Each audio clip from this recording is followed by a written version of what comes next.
Hey guys, welcome to my channel.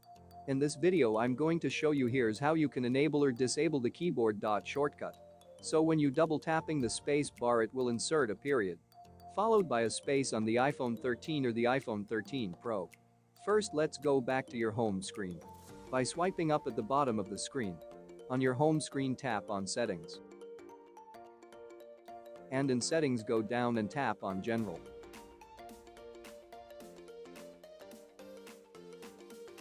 Then swipe down and tap on Keyboard.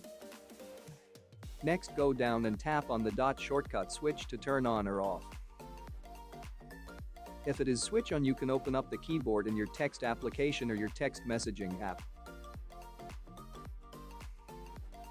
And whenever you need to finish the sentence with a dot you can double tap on the space bar. And you can see when I double tap on the space bar, it will insert a period or a dot or a full stop. Then you can continue. And that's it. Thanks for watching. If you found this video helpful we'd love it if you'd hit the thumbs up button below and subscribe to our channel.